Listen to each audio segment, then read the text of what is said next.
बिस्मिल्लाहिर्रहमानिर्रहीम। अस्सलाम वालेकुम स्टूडेंट्स। आज हम जो है homogeneous equilibrium in liquid state study कर लेते हैं।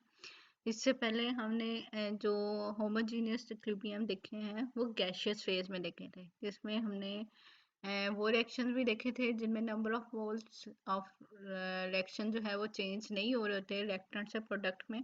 फिर हमने वो रिएक्शन भी देखे हैं जिनमें नंबर ऑफ मोल जो है वो चेंज होते हैं। फिर हमने क्या किया है, ली शैटलियर प्रिंसिपल देखा है। ठीक है, आज हम देखते हैं होमोजेनियस इक्विलिब्रियम जो है हमारे पास लिक्विड सिस्टम में कैसे होते हैं। हम इसको स्टडी कर लेते हैं। The chemical equilibrium in which all the reactant and product are in the liquid phase are referred to as liquid equilibrium। ठीक है, फिर हमारे पास क्या है, रिएक्टेंट और प्रोडक्ट दोनों हमारे पास लिक्विड स्टेट में है, तो इसलिए हमने इनको क्या कह दिया, लिक्विड इक्विलिब्रियम आ गया। Like the gas phase equilibria, the liquid equilibria are also called as homogeneous equilibria। कि liquid equilibria को भी हम क्या कह सकते हैं, homogeneous equilibria को कहते हैं या homogeneous liquid equilibria कह सकते हैं, क्योंकि इनमें रिएक्टेंट और प्रोडक्ट जो है वो एक ही फेज के अंदर है। ठीक है, चाहे लिक्विड है, चाहे गैसियस है, चाहे हमारे पास एक्चुअली सॉलिड सॉलिड तो हो नहीं सकते, गैसियस हमने स्टडी कर लिया, तो अब ये हम यहाँ पे लिक्विड स्टेट में ही बात करें कि दोनों जो है हमारे पास लिक्विड में है। A typical example of homogeneous equilibrium in liquid phase is the reaction of acetic acid with the ethyl alcohol to form ethyl acetate and water। ठीक है, तो हमारे पास क्या है, एसिटिक एसिड और इथाइल अल्कोहल है यानी इथेनॉल है, तो वो आपस में रिएक्ट करके इथाइल एसिटेट और वाटर बना लेते हैं। Let we start with the A mole of acetic acid and B mole of ethyl alcohol के हमारे पास क्या है, एक रिएक्टेंट है उसके ए मोल है, दूसरा रिएक्टेंट है उसके बी मोल है। When the equilibrium is reached, x mole of the each of ester and water are produced।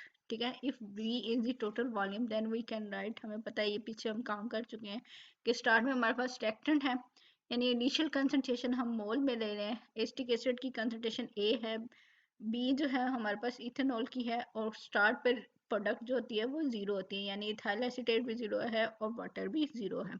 जब इक्विलिब्रियम अटेन होगा कुछ ना कुछ प्रोडक्ट बन जाएगी। ठीक है, एक्स अमाउंट से हम प्रोडक्ट को रिप्रेजेंट कर रहे हैं, तो इक्विलिब्रियम कंसंट्रेशन हर एक की क्या होगी, ए क्या बनेगा A माइनस एक्स, बी क्या बनेगा B माइनस एक्स, और हमारे पास इथाइल एसिटेट और वाटर की कंसंट्रेशन क्या होगी, एक्स एंड एक्स। अब हम देख रहे हैं इक्विलिब्रियम कंसंट्रेशन पर यूनिट वॉल्यूम के लिहाज से क्या होगा, तो इससे हम डिवाइड कर देंगे पर यूनिट वॉल्यूम के लिए। तो क्या बनेगा A minus X divided by V, इसी तरह B minus X divided by V, और प्रोडक्ट की कंसंट्रेशन क्या बन जाएगी, x by V and x by V. ठीक है, अब हमारे क्या कर रहे हैं, applying the law of mass action के प्रोडक्ट की कंसंट्रेशन ऊपर होती है और रिएक्टेंट की कंसंट्रेशन हमारे पास क्या होती है, नीचे होती है।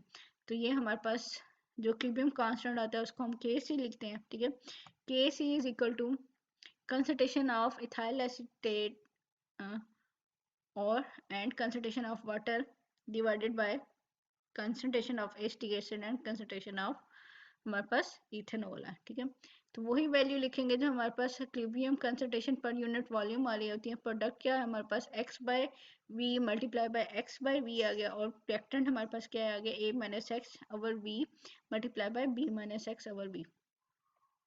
तो डिनोमिनेटर के डिनोमिनेटर में भी हमारे पास क्या है, वॉल्यूम की टर्म है यानी वॉल्यूम स्केयर में है, और ये ऊपर वाली टर्म का भी जो है डिनोमिनेटर में हमारे पास क्या वॉल्यूम स्केयर है, तो इसका मतलब है वॉल्यूम वॉल्यूम आपस में कैंसिल आउट हो गया।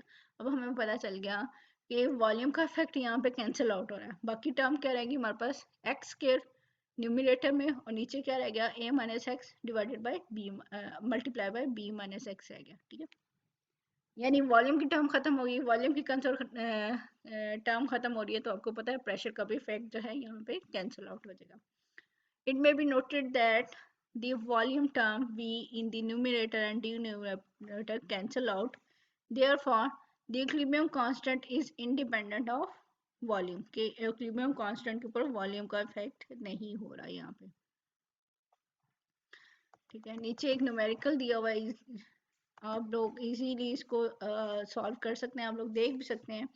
क्योंकि जैसे आप लोगों ने मिड के एग्जाम में देखा कि छोटे छोटे न्यूमेरिकल आ सकते हैं, या आपको उसमें न्यूमेरिकल आ सकते हैं एमसीक्यूज में, ठीक है। तो आप लोग जो है न्यूमेरिकल को साथ साथ देखते रहिएगा। यहाँ पे उन्होंने कंसंट्रेशन के बारे में बताया होगा कि ये 1 मोल है, ये 3 मोल है, और उसकी कंसंट्रेशन आ रही है, आप उसको सॉल्व कर सकते हैं, ठीक है। तो उसे सॉल्व किया और एक्स की वैल्यू निकाली है यहाँ पे, ठीक है। तो जो भी क्वेश्चन था, तो ये छोटे छोटे आप लोग जो है इनको साथ साथ देखते रहा करिए, इनको सॉल्व कर लिया करें, ठीक है। तो ये तो हमने देख लिया एक जस्ट एक एग्जांपल के साथ कि होमोजेनियस लिक्विड फेस जो थे हमारे पास एक्लिबिया। अब हम देखते हैं हेट्रोजीनियस एक्लिबिया। हेट्रोजीनियस का मतलब क्या है कि अगर एक चीज एक फेज में है तो दूसरी चीज क्या है, दूसरे फेज में है, ठीक है। तो यानी एक अगर लिक्विड है तो दूसरा सॉलिड भी हो सकता है, एक अगर लिक्विड है तो दूसरा गैस भी हो सकता है, या एक अगर गैस है तो दूसरा सॉलिड भी हो सकता है। तो यहाँ पे हमारे पास जो इक्विलिब्रियम एस्टेब्लिश होगा उसे हम क्या कहते हैं, ये हेट्रोजीनियस इक्विलिब्रिया होता है, ठीक है। A heterogeneous equilibria is one in which involve two or more phases, जिसके अंदर दो या दो से ज्यादा phases involve हो रही होती हैं। In studying the heterogeneous system, the activity term are employed, ठीक है। concentration के बजाय हम क्या कर लेते हैं, activity ले लेते हैं। The concentration or the active mass of solid component is assumed to be constant irrespective of their amount।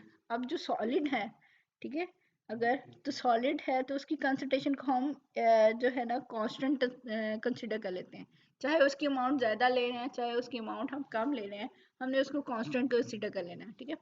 Conventionally the activity of pure solid is always taken as unity, ठीक है। अगर हमारे पास प्योर सॉलिड है तो हम उसकी activity को 1 ले रहे हैं, यानी कि हमारे पास क्या है कि हमने इसको कांस्टेंट तस्लीम कर लिया। Similarly the activity of pure liquid is taken as unity. हम क्या कर लेते हैं कि जो प्योर लिक्विड होता है उसकी एक्टिविटी को भी यूनिट तस्लीम कर सकते हैं। Therefore, the value of equilibrium constant is determined by the gaseous substance only। कि अगर हमारे पास ऐसा हेटेरोजेनियस सिस्टम है तो हम प्योर लिक्विड को भी कांस्टेंट कंसीडर कर लेते हैं, या यूनिटी उसकी कंसंट्रेशन तस्लीम कर देते हैं। इसी तरह सॉलिड है तो उसकी भी कंसंट्रेशन को हम कांस्टेंट तस्लीम कर लेते हैं। तो पीछे रह गया सिर्फ गैस, ठीक है। तो इसके लिए हम सिर्फ गैस की कंसंट्रेशन को मेजर कर रहे होते हैं। The gas are generally assumed to be ideal so that their activities are expressed by their partial pressure। अब gases क्या है, gases को हम कहते हैं कि आइडियली बिहेव कर रही हैं, ठीक है, यानी कि आइडियल गैस लॉस को obey करती हैं। तो इसलिए यहाँ पे हम गैस की एक्टिविटी के बजाय हम गैस के प्रेशर की टर्म यूज कर लेते हैं। Some example of heterogeneous equilibria are, सबसे पहले आपको एग्जांपल दी जा रही है डिसोसिएशन ऑफ कैल्शियम कार्बोनेट की, ठीक है। कि हम इसकी एग्जांपल को स्टडी कर लेते हैं। When calcium carbonate is heated on closed vessel, एक क्लोज वेसल यानी रिएक्शन मिक्सचर के अंदर, ये जो है हमारे पास जो भी सेल होता है उसके अंदर अगर ये हीट किया जा रहा है इसको, and equilibrium is establish, equilibrium establish होगा किस किस के दरमियान में, कि कैल्शियम कार्बोनेट हमारे पास क्या है, सॉलिड है, तो ये क्या प्रोड्यूस कर रहा है, कैल्शियम ऑक्साइड जो कि सॉलिड है, और plus carbon dioxide gas produce हो रही है। हमने पीछे बात कर ली है कि जो जो चीज़ सॉलिड होगी हमने उसकी एक्टिविटी को नहीं लेना। इक्विलिब्रियम किस पे डिपेंड कर रहा है, सिर्फ और सिर्फ कार्बन डाइऑक्साइड की गैस के ऊपर डिपेंड कर रहा होगा, ठीक है। According by applying the law of chemical equilibrium, हमारे पास क्या है, लॉ ऑफ मैथ सेक्शन क्या था कि हमने लेनी है प्रोडक्ट को ऊपर लेना है और रिएक्टेंट को नीचे लेना है, ठीक है। तो हमारे पास क्या है कि हम एक्टिविटी की टर्म में ले रहे हैं, तो activity of calcium oxide multiply by activity of carbon dioxide divided by activity of calcium carbonate, और ये जो इक्विलिब्रियम कांस्टेंट आएगा उसको हम कहेंगे के ए, यानी एक्टिविटी के लिहाज से, ठीक है। Where A represent the activities, ठीक है, ये हमें पता चल गया कि ये एक्टिविटी को रिप्रेजेंट करे। Since calcium oxide and calcium carbonate are solid, the activity of each is unity, ठीक है, यानी कि इनकी एक्टिविटी 1 है, इसलिए इनको ये तो 1 हो जाएंगे। सिर्फ एक्टिविटी ऑफ कार्बन डाइऑक्साइड जो है वो उस उस पर डिपेंड कर रहा है हमारे पास जो इक्विलिब्रियम कांस्टेंट है।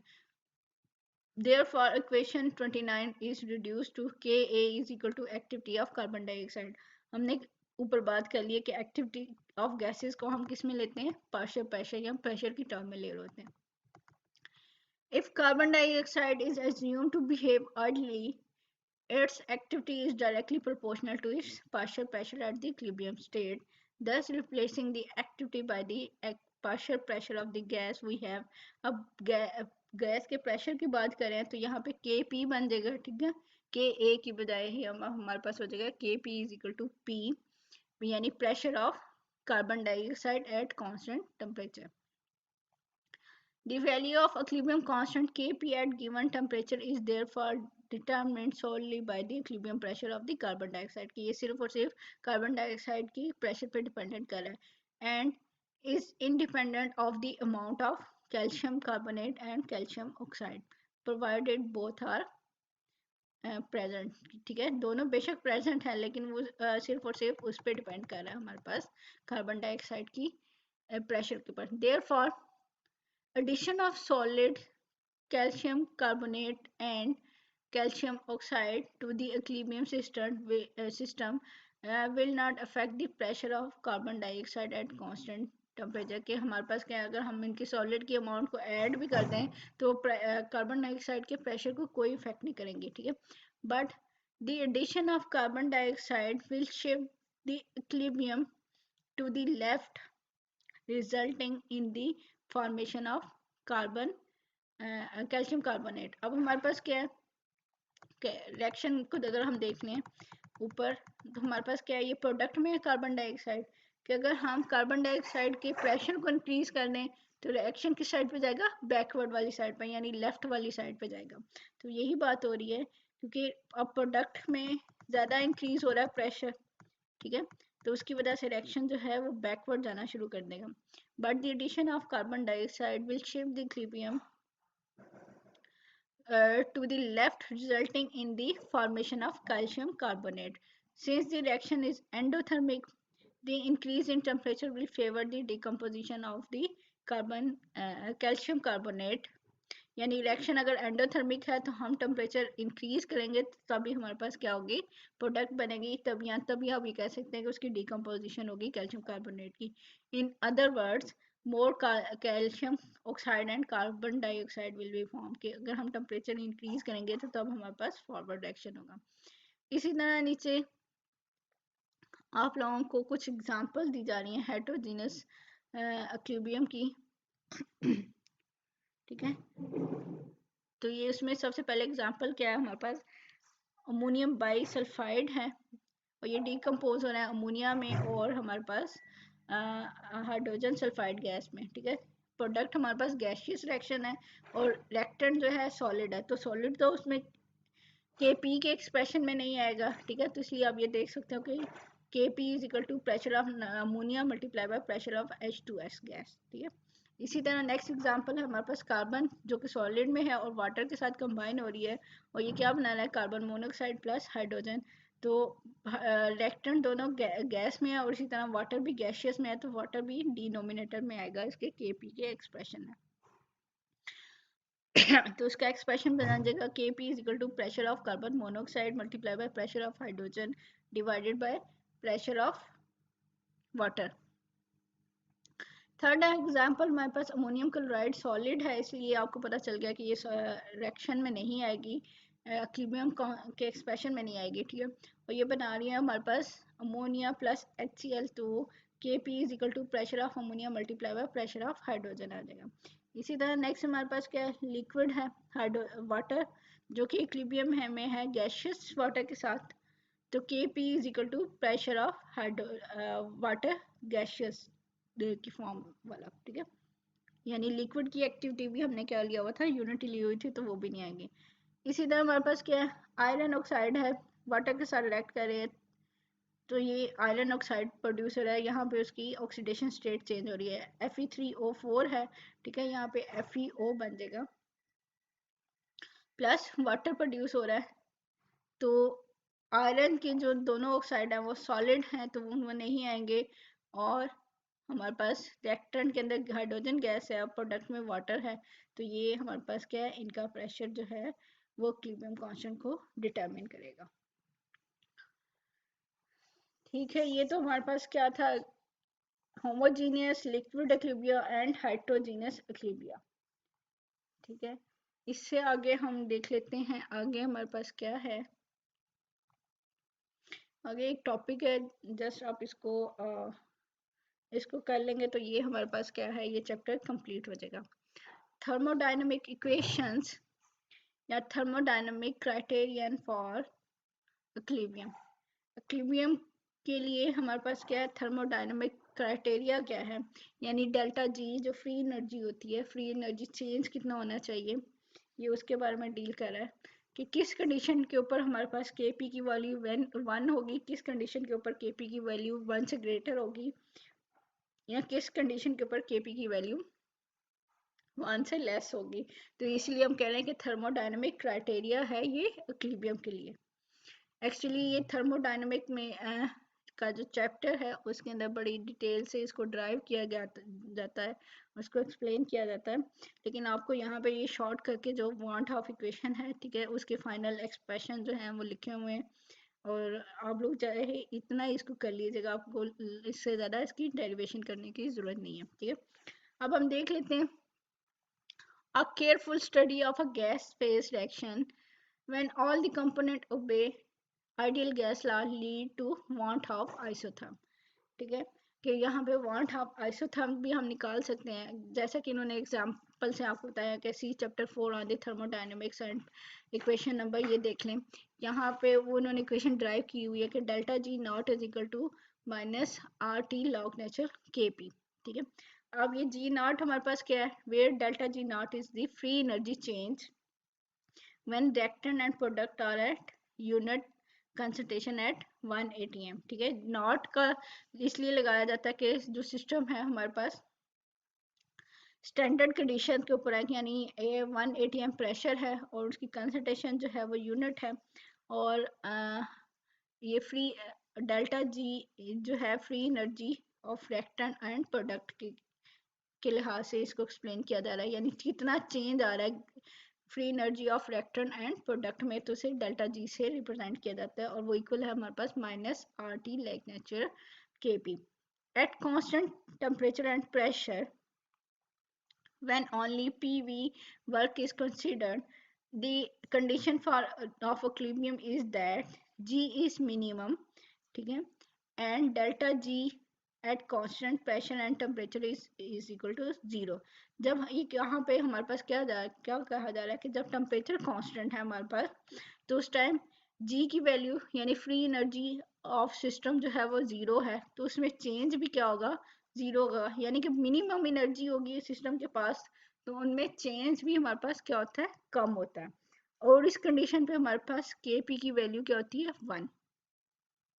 ठीक है, जब इक्विलिब्रियम पोजीशन है और कांस्टेंट टेम्परेचर के ऊपर रिएक्शन है, तो उसकी जी की वैल्यू क्या होगी, मिनिमम, और डेल्टा जी यानी चेंज इन जी कितनी है, 0, और इस कंडीशन के ऊपर हमारे पास Kp की वैल्यू 1 होती है। ठीक है, अब अगर हम दूसरे केसेस देख लें, if delta G is negative, ठीक है, आपको पता है डेल्टा जी नेगेटिव वो रिएक्शन फॉरवर्ड रिएक्शन में होता है, या स्पॉन्टेनियस रिएक्शन इसको हम कहते हैं। ठीक है, then the reaction occurs spontaneously, तो इसका मतलब क्या होगा कि Kp की वैल्यू क्या है, ग्रेटर देन 1, यानी कि फॉरवर्ड रिएक्शन हो रहा होगा। For a system when delta G not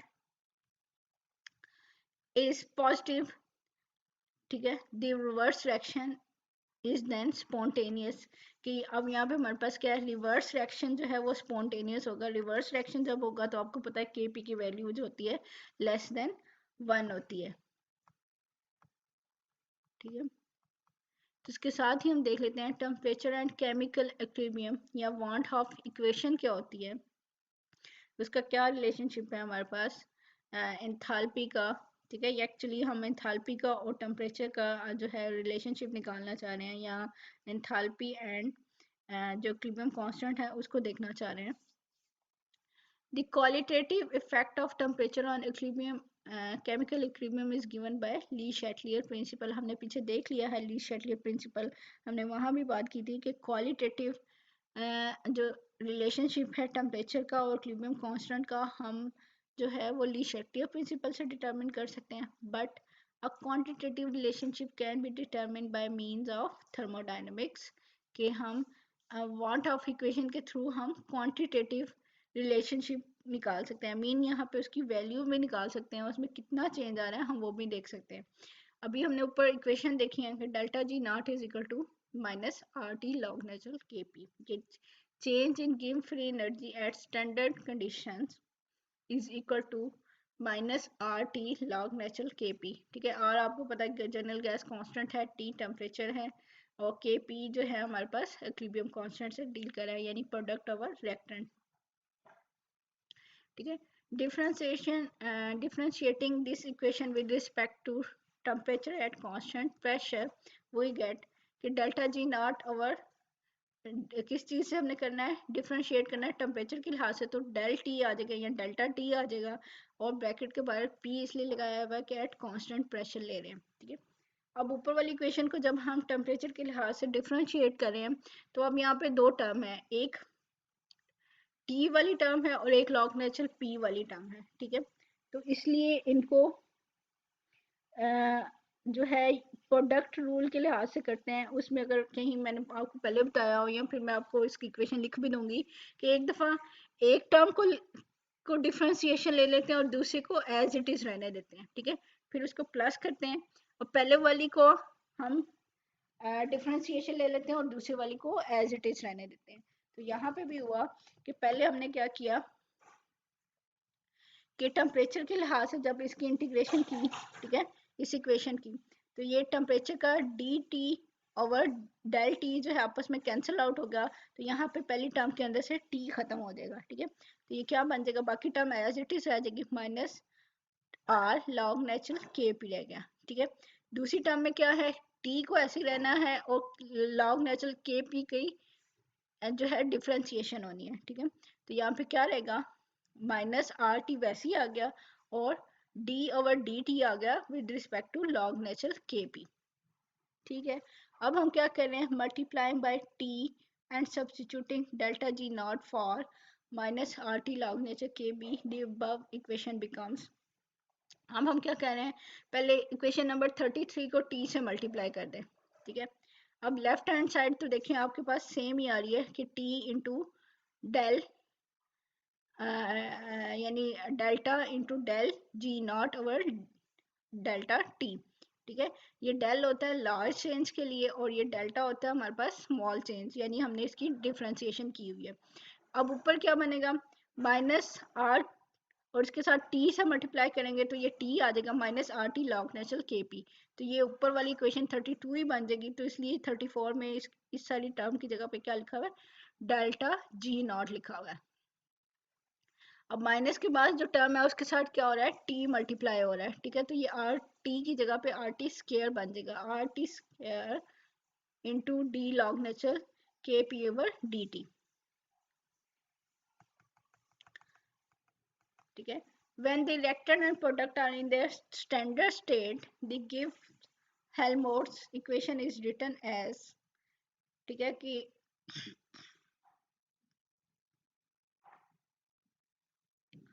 equation 4 in the temperature dependence of the equilibrium constant in the thermodynamics। ठीक है, वांट ऑफ इक्वेशन, ये जो चैप्टर नंबर 4 दिया हुआ है उसके अंदर ये सारी इक्वेशन ड्राइव हुई है, तो वहीं से इसको किया जा रहा है। एक्चुअली हमारे पास क्या है कि ये जो लेफ्ट हैंड वाली टर्म है ये इक्वल हो जाती है माइनस एंट्रोपी के, यहाँ आप सिंपली कह दें कि ये इक्वल है delta G not minus delta G H के। ठीक है,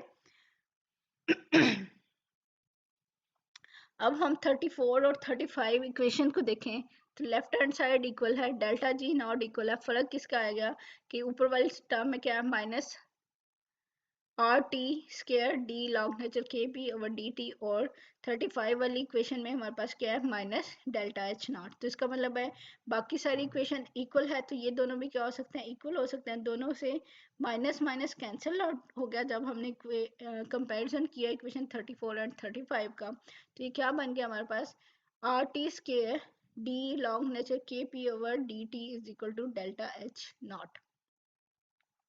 यहाँ से जो आर टी स्क्वायर इसके साथ मल्टीप्लाई हो रहा है वो क्या हो सकता है, इसके साथ दूसरी साइड पे जाके डिवाइड हो जाएगा, ठीक है।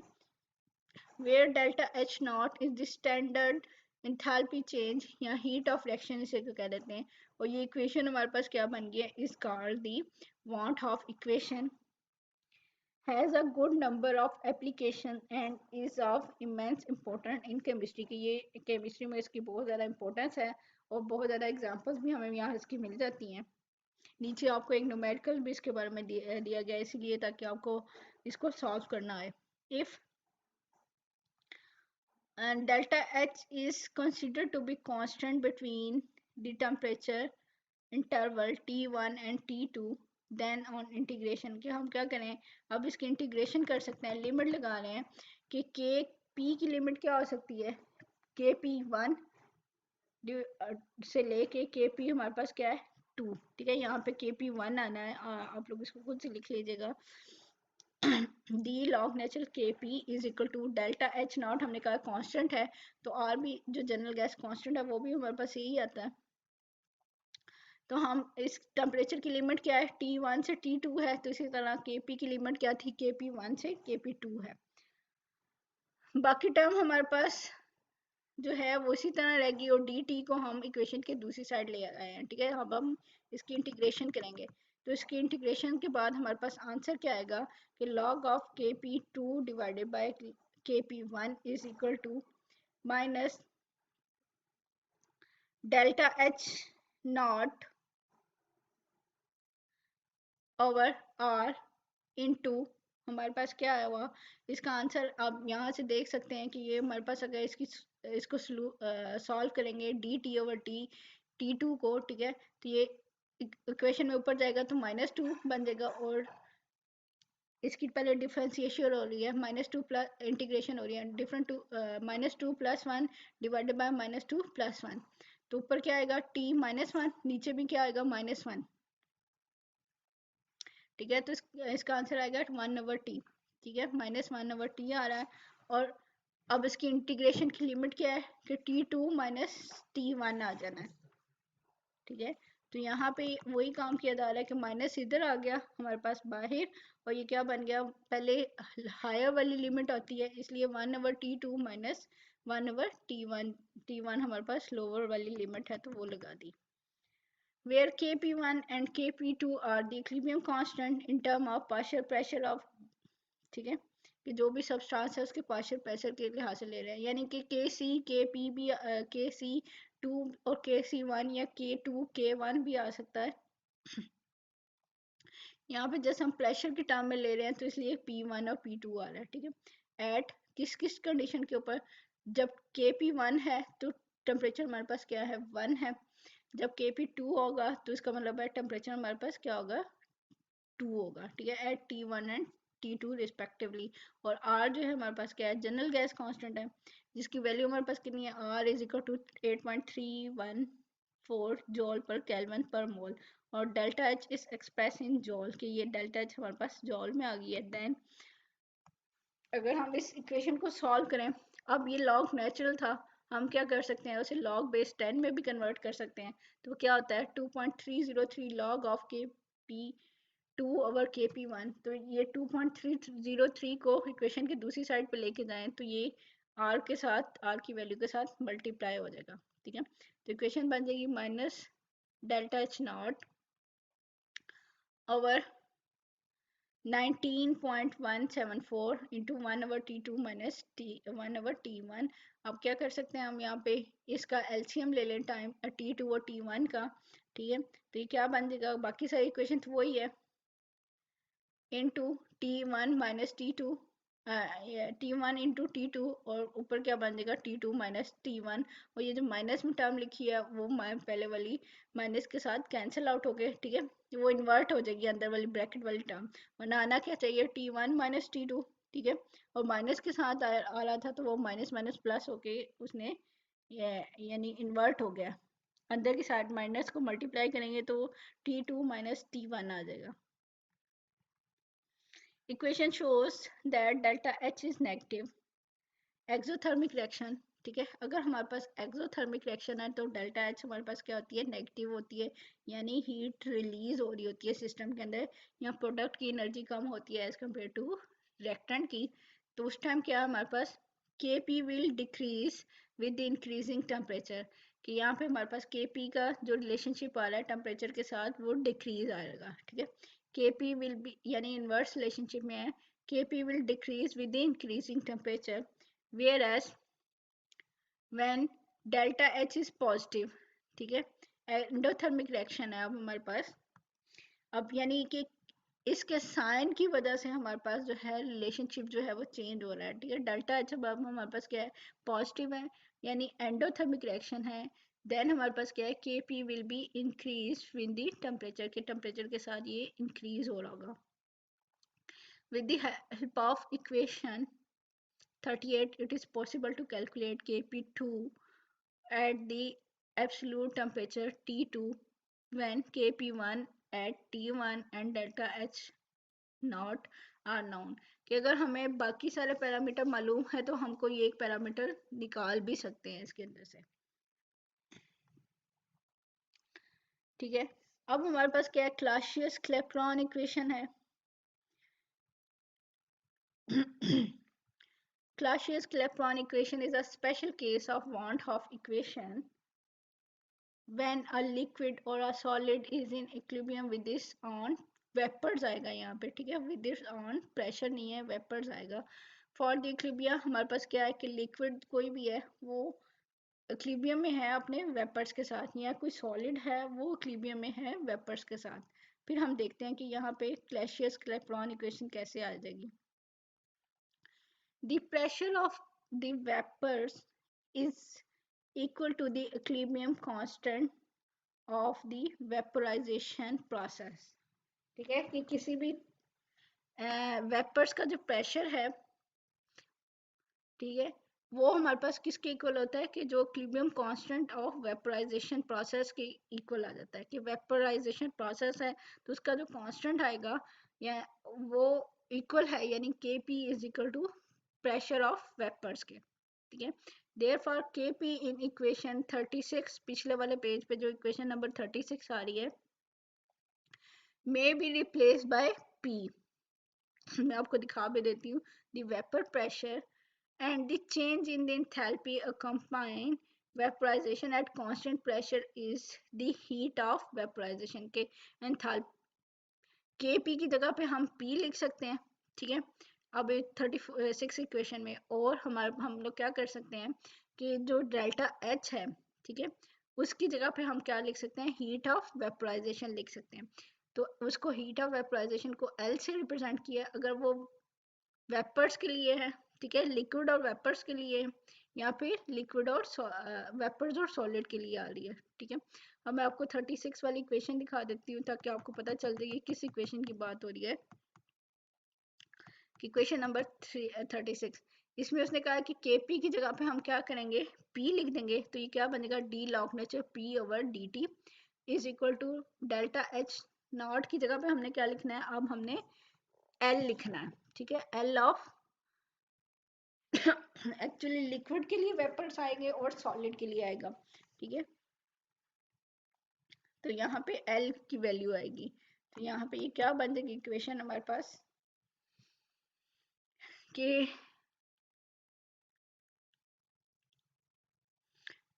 D log nature P over D T is equal to L over L V divided by L T R T square, या एल दोबारा इसलिए नहीं लिख रहे कि वो भी लिक्विड के लिए भी एल आना है, ठीक है। तो ये वेपर्स के लिए इसको कर रहे हैं, लेकिन लिक्विड और वेपर्स का जब हमारे पास इक्विलिब्रियम आएगा, ठीक है। यहाँ पे क्या बन जाएगा, D log nature P over D T is equal to L S over R T square बन जाएगा, ठीक है। On substituting these values, the Van 't Hoff and Clausius-Clapeyron equation become identical, कि Van 't Hoff equation और Clausius-Clapeyron जो equation जो है वो एक दूसरे के इक्वल हो जाएंगी, and is applicable to liquid vapor और solid vapor equilibria, के ये दोनों इक्वल हो जाती हैं, और इक्विलिब्रियम पोजीशन अगर आ जाएगी लिक्विड और वेपर्स का जो इक्विलिब्रियम है या सॉलिड और वेपर का इक्विलिब्रियम है, तो उसके लिए ये इक्वेशन हम यूज कर सकते हैं। तो स्टूडेंट ये तो था हमारे पास केमिकल इक्विलिब्रियम वाला चैप्टर। आपने इसको तैयार कर लेना है अपने फाइनल एग्जाम्स के लिए, और साथ साथ न्यूमेरिकल्स भी देखने हैं आप लोगों ने।